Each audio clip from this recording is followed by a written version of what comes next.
그런데 질문 드려볼게요. 법관이 헌법과 법률에 의하여 그 양심에 따라 독립하여 심판한다가 이제 사법부 독립인데 양심에 따르지 않으면 어떡합니까? 판사는 판결로 말하고 판결에 대해서는 우리가 신급. 말씀하시는데요. 지금 밖에 모여 계시는 국민들이 그 얘기를 하는 겁니다. 판사가 양심에 따르지 않은 것 같다. 그러면 우리 국민들은 무엇을 해야 되느냐? 그 물음에 지금 우리가 답을 하는 것입니다. 지난 1년 동안 과연 법원은 무엇을 했느냐? 제가 질문에 제대로 된 답을 못 하셨던 것처럼 국민들의 저 질문에 사법부도 국회도 답을 해야 됩니다. 내란 전담 재판부를 둔다라는 것을 하고 있습니다. 뭐가 문제입니까? 저는 문제가 없다고 보는데 그래서 계속 문제라고 하시는 것에 대해서 여전히 법원이 이 지금 상황을 제대로 읽지 못하고 있다고 봅니다. 아까 지적드린 것처럼 조희대라는 그 오염원 때문에 법원 전체가 지금 다 오염되고 있어요. 감염됐어요. 이제 좀 빨리 벗어나야 됩니다. 법원도 조희대 대법원장과 단절돼야 돼요. 지금 윤석열 단절 못해가지고 국민의힘 지금 뭐 하고 있습니까? 국민의힘 해산하라고 국민들이 요구하고 계시지 않습니까?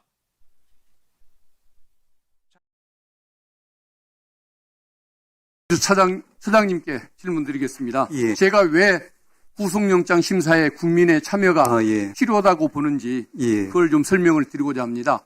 PPT 좀 띄워주시겠습니까? 저게 2월 하순 이후에 일어난 세 가지의 현상들입니다. 사법부에서 저 세 가지 현상이 일어났습니다.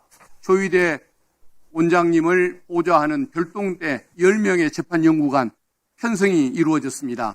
이것은 야당 대선 후보 자격을 박탈하기 위한 준비로 알려지고 있습니다. 그런데 부인하지는 못하더군요.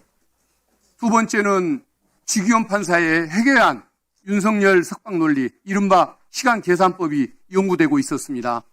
또 세 번째는 저 시기에 수원지방법원의 부장판사 출신 3명이 중앙지법의 영장전담판사로 배치가 되고, 그리고 최근까지 한독수, 박성재 구속영장을 기각합니다. 그리고 최혜병 사건을 은폐했던 직권남용 사범들 이종섭 전 장관을 비롯한 5명의 구속영장을 무더기로 기각을 합니다. 이게 과연 우연이라고 보십니까?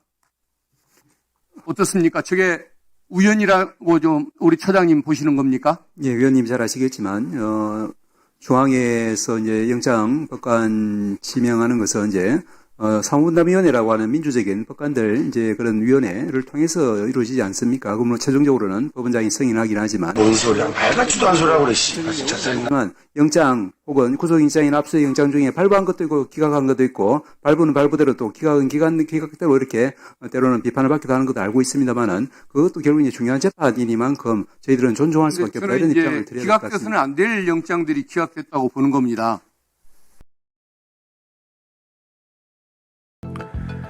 그런데 이들 부르주아지 가운데 유독 법률가들은 이 피 흘려 쟁취한 혁명의 주도자이기보단 수혜자에 가까웠습니다. 신분제 사회에서는 왕, 귀족, 성직자의 이익을 보호하는 법률로서 봉사했지만 남들이 흘려준 피 덕분에 공화정이 만들어지면서 공화정의 주요한 원리인 법치주의의 담당자로서 아주 안정적인 신분과 지위를 획득한 거죠.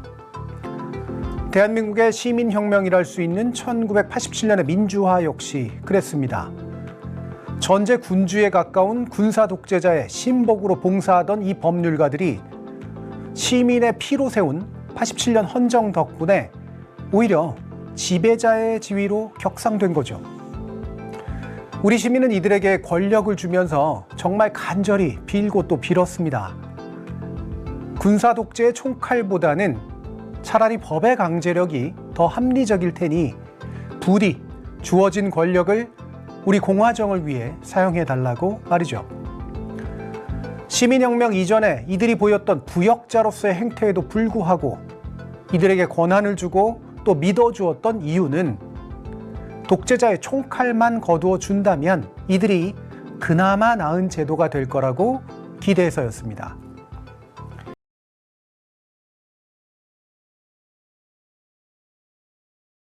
바로 그 수혜자들의 끔찍한 배반에 관한 겁니다. 내란 전담 특별재판부 설치를 위한 입법 논의에 다시금 불이 붙자 사법부에도 불이 붙은 것 같습니다. 불법적 비상계엄 당시에도 심지어 서부지법 폭동 사건에도 도무지 불이 안 붙은 것 같았던 이 사법부가 유독 이 문제에서만큼은 참으로 기민하고 집요합니다. 검찰을 무소불위의 권력 집단으로 만들었던 소위 검사 동일체 기조가 이제는 사법부로 옮겨 붙어서 판사 동일체 기조를 만들고 있는 게 아닌가 싶을 정도입니다. 내란 전담 특별재판부 설치 법안에 대해서 사법부의 주요 구성원들이 보인 행보를 시간순으로 한번 정리해 볼까요? 먼저 사법부의 가장 활발한 입이라고 할 수 있는 천대엽 법원행정처장은 올해 12월 3일 국회 법제사법위원회에 출석해서 강력한 반대 의사를 천명했죠. 삼권 분립과 사법부 독립이 역사의 뒤안길로 사라질 수 있다고까지 했습니다. 그는 87년 헌법이 보장한 삼권 분립과 사법부 독립까지 거론했는데요. 아마도 교각사루, 즉 쇠뿔을 바로 잡으려다가 소를 죽인다고 말하고 싶었던가 봅니다. 하지만 몇 가지 법률을 고치는 것만으로도 헌법이 보장하는 삼권 분립이 무너진다면 그런 헌법과 헌법재판소는 왜 존재한다는 겁니까? 제가 보기엔 그 발언 자체가 견문 발검, 즉 모기를 보고 칼을 뽑는 것에 가깝습니다. 쉬운 말로 하자면 호들갑을 떠는 거고요. 더 적나라한 말로 하자면 엄살을 부리는 거죠. 같은 날 이재명 대통령 초청으로 열린 오부요인 오찬 간담회에서 조희대 대법원장도 간접적으로 반대 의사를 표했습니다. 사법제도 개편은 충분한 논의와 공론화 과정을 거쳐 신중히 이루어지는 게 바람직하다고 말했죠. 그의 발언은 이틀 후에 열린 전국 법원장 회의에서는 좀 더 직접적인 형태가 되었습니다. 제도가 그릇된 방향으로 개편된다면 그 결과는 우리 국민에게 직접적이며 되돌리기 어려운 피해를 초래할 수도 있다고 말한 겁니다. 그 외에 또 어떠한 중요 발언들이 있었는지를 계속 한번 짚어보겠습니다. 조희대 대법원장의 시작 발언과 함께 열린 올해 법원장 회의의 결론은 어땠을까요? 내란 전담 특별재판부 설치 및 법 왜곡죄 신설 법안들이 재판의 중립성과 국민의 사법부에 대한 신뢰를 훼손하고 궁극적으로 공정한 재판을 받을 권리를 본질적으로 침해할 수 있어서 위헌성이 크다고 합니다. 조희대 대법원장이 말한 동어 반복을 구체적인 반대 의견으로 직설화법화한 셈이죠. 이로부터 사흘 후인 12월 8일, 즉 어제 열렸던 전국 법관대표회의는 어땠을까요? 이들은 법원행정처 폐지 및 사법행정위원회 구성안, 내란 전담 특별재판부 설치법안, 그리고 법 왜곡죄 도입법안 등 현재 여당이 추진하고 있는 입법안에 대해 법원행정처의 설명을 듣고 그 입장을 논의했고요. 결론으로서 재판의 독립을 침해하고 헌법상 공정한 재판을 받을 권리를 본질적으로 훼손할 수 있는 심각한 위헌 소지를 내포한다는 의견을 만장일치로 채택했습니다.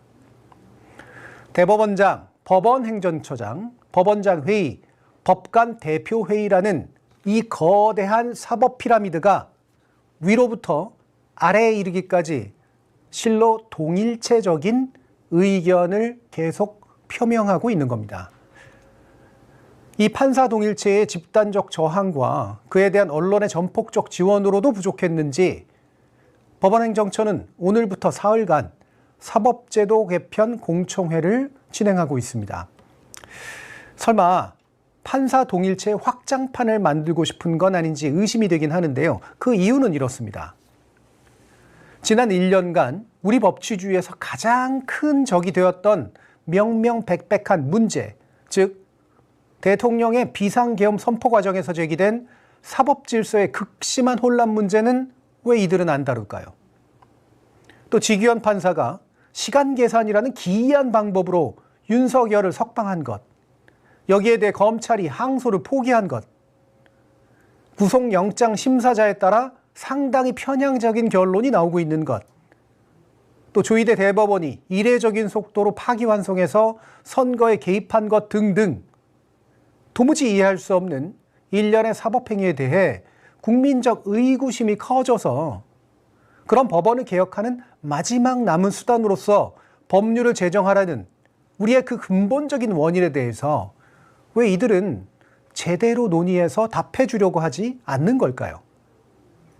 즉, 문제의 본질은 짚지 않은 채 그것에 답하기 위한 사회적 노력에 대해서 이렇게나 엄청난 기세로 집결해서 잔뜩 재만 뿌려대는 걸까요? 하지만 수구이라는 이름으로 개혁에 저항하는 거 정말 매우 흔한 일입니다. 무엇보다 왜 지금 그런 제도 개혁에 대한 요구가 생겨나고 있는지 먼저 이들은 답해야 합니다. 그들은 모르거나 내심 알면서도 외면하고 있는 그 이유, 제가 먼저 짚어드리죠. 첫째, 87년 헌법과 그에 따라 제정된 법률이 그토록 막고자 했던 행정 권력의 독재화, 군부를 동원한 쿠데타를 사법적으로 단죄하는 데에서 아주 우려스러울 정도의 차질이 생겨나고 있고, 오히려 사법적인 정당화 가능성까지 제기되고 있다는 점. 둘째, 그런 정당한 우려에 대해 사법부가 그간 보인 모습은 그런 우려를 불식시키고 문제를 해소하기 위한 종류의 대응이 아니라 오히려 최대한 지연시키면서 축소하고 은폐하는 것에 도움을 주고 있어서 조희대 대법원이 실은 내란에 깊숙이 연관되어 있어 이런 일이 벌어지고 있는 것 아니냐는 심각한 의구심을 갖게 한다는 점. 이것에 대해서 지금 사법부의 판사 동일체가 계속해서 말하고 있는 건 다음에 한 가지입니다. 판사들에게 뭘 요구하지 마라. 모든 재판은 개별 판사들이 알아서 할 일이고 그 재판에 문제가 있더라도 다른 재판을 통해 해결할 수밖에 없다. 자, 그런데 만약 판사들이 죄다 심각한 문제를 안고 있다면, 심지어 대법원 전원 합의체조차 말도 안 되는 결론을 내린다면, 그런 판사들의 절대 다수가 대법원장의 인사권에 의해서 그 자리로 간 거라면 결국 이건 역시 동어반복인 것이죠. 대법원장의 권한, 그리고 그 대법원장이 그 자리에 앉힌 판사의 권한에 그 누구도 도전하지 말라는 이야기를 길게 늘여놓은 것에 불과합니다.